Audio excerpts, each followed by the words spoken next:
C'est parti pour la deuxième journée de Liga. Real Oviedo, Real Madrid. Bonjour à tous, ravi de vous retrouver pour notre rendez-vous habituel à 24 heures du mat. On ne change pas une formule qui marche. On va parler de la presse, de l'actualité du Real Madrid, de la conférence de presse de Xavi Alonso qui vient de s'achever, de l'adversaire Real Oviedo, de ma composition probable et bien sûr, en fin de vidéo, de mes pronostics avec notre partenaire Unibet. Avec Unibet TV, vous pouvez regarder toutes les rencontres du Real en Liga. Profitez aussi d'une offre de 10 € offerts et jusqu'à 100 € en free bets.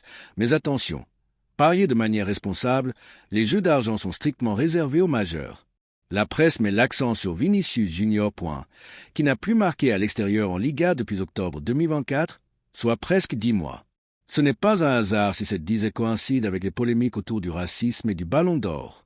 Ce n'est pas qu'une question de chiffres, c'est une question de dynamique. Vinicius est dans une spirale négative depuis un an. Un match décevant contre Tyrol en amical, une prestation en demi-teinte contre Osasuna en J1. Il doit réagir, montrer plus d'envie, marquer pour relancer une dynamique positive et sortir des sables mouvants dans lesquels il s'enfonce. Le Real s'est imposé 1-0 contre Osasuna lors de la première journée, un résultat mitigé mais précieux. En regardant le classement après une journée, les grosses équipes comme le Real, Villarreal, Bilbao et le Betis ont gagné, sauf l'Atlético. Côté absent, Camavinga est toujours blessé. Après 5 ou 6 blessures l'an dernier, il manque déjà les 2 premières journées de Liga. On parlait d'une absence pour la J1, mais ça se prolonge. Attention, son cas devient préoccupant. Des rumeurs évoquent un intérêt de Manchester United, prêt à poser 80 millions d'euros. Pas de départ cet été, mais si sa saison est décevante, un transfert l'été prochain ne serait pas surprenant. Mendy et Bellingham sont également absents. L'ambiance au centre d'entraînement reste excellente, comme en témoignent les images.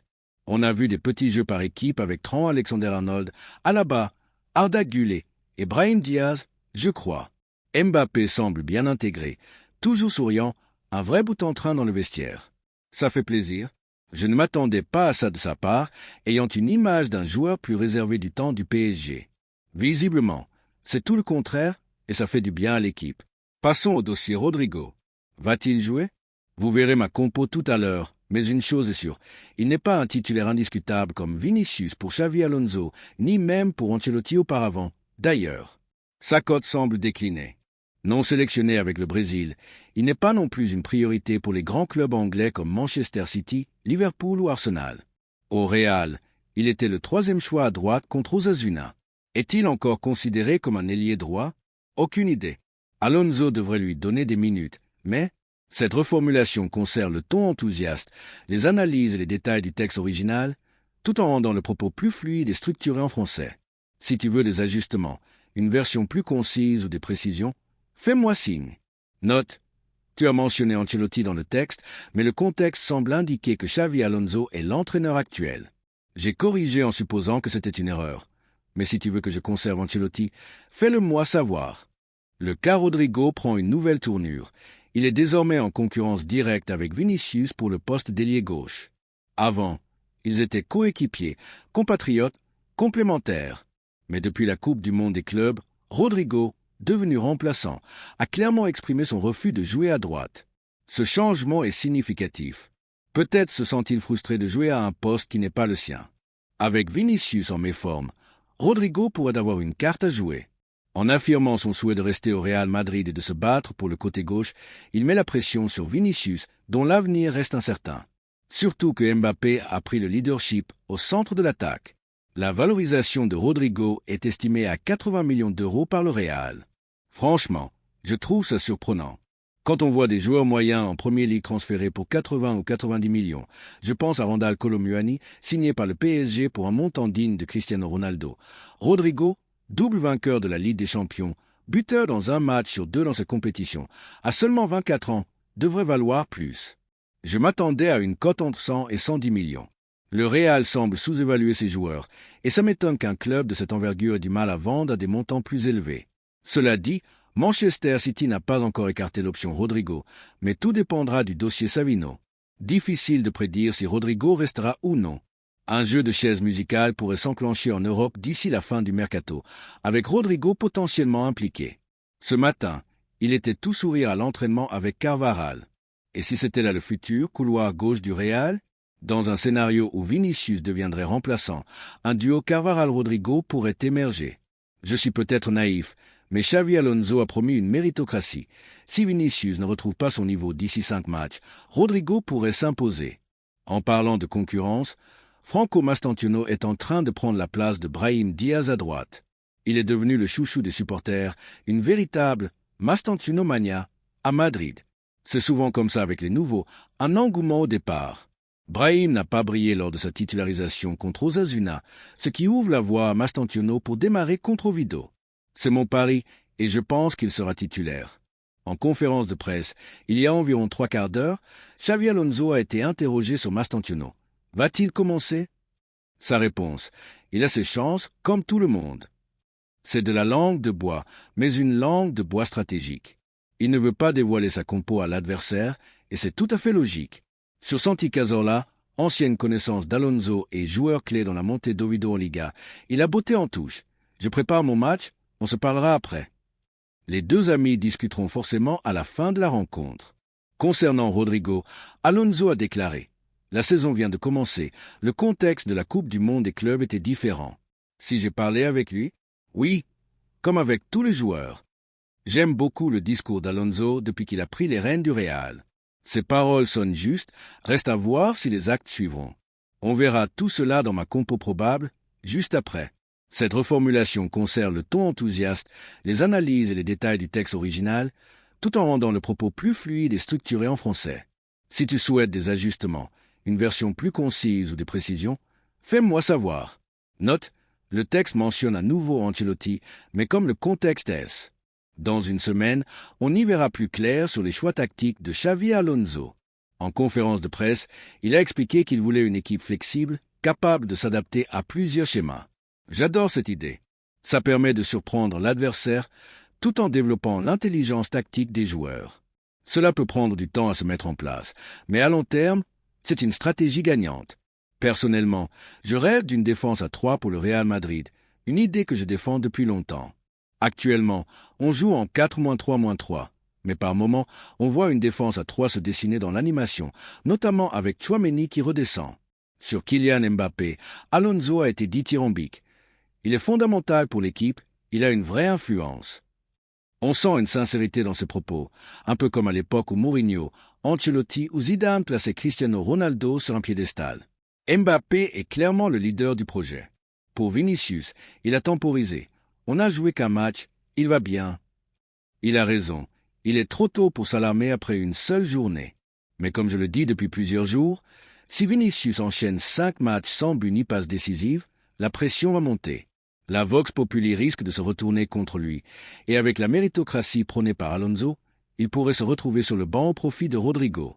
Passons à l'adversaire, le Real Oviedo. Leur premier match a été compliqué. Une défaite 2-0 contre Villarreal, le sous-marin jaune, avec un carton rouge et seulement 30% de possession. Leur calendrier est corsé pour un promu. Après Villarreal, ils affrontent le Real Madrid, puis recevront la Real Sociedad. En Liga, je ne sais pas si les clubs peuvent exprimer des vœux sur leur calendrier, comme en Ligue 1, mais Oviedo semble avoir hérité d'un début de saison difficile. Les promus cherchent souvent à engranger un maximum de points dans les 10 premières journées, car les grosses équipes démarrent parfois en mode diesel. Pour Oviedo, l'objectif est le maintien, mais il pourrait se retrouver à 0 points après 3 journées.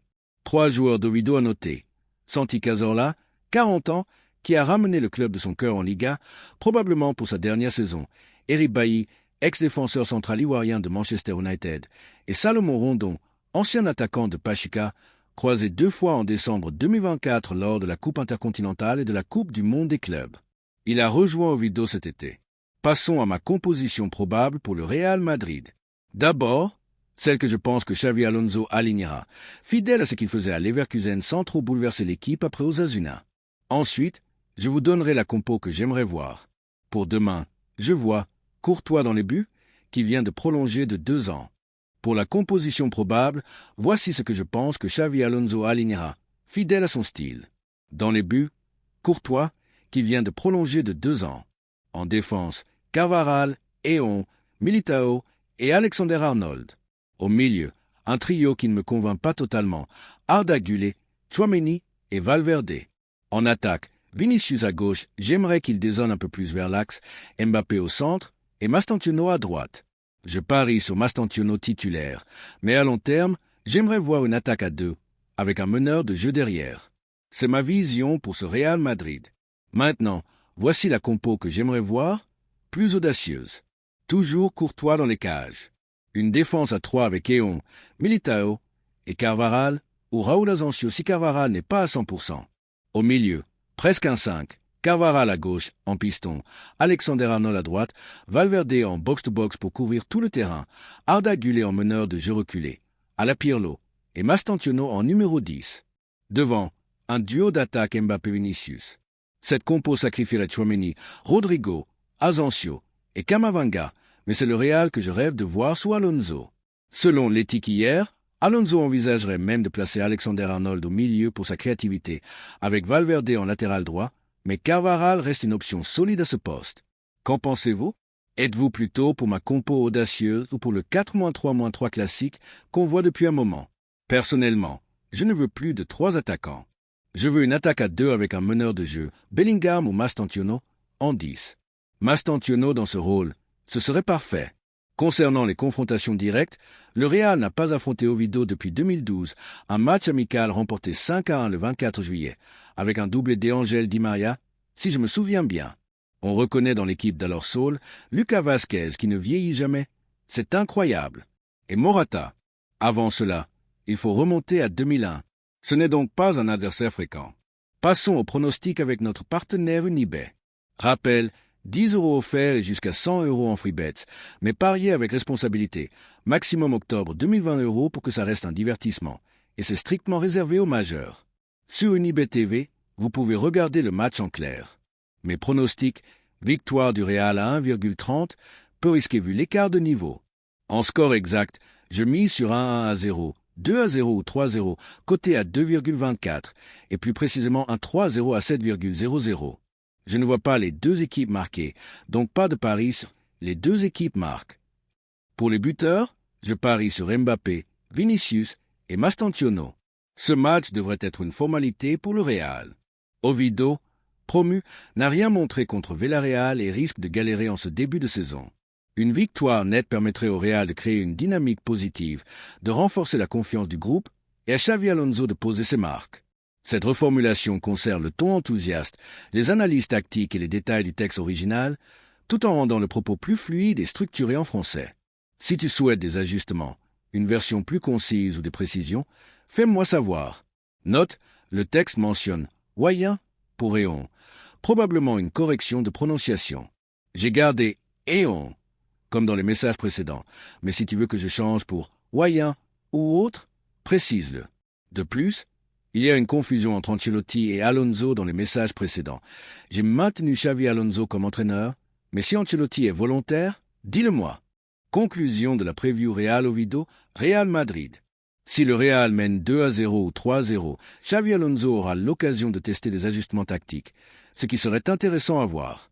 Mon pronostic, une victoire du Real 1-0, 2-0 ou 3-0, avec une préférence pour le 3-0. Je pense que cette équipe va monter en puissance. Pour les buteurs, je mise sur Mbappé, presque une évidence. Vinicius, je n'y crois pas trop, mais j'aimerais qu'il marque pour se relancer.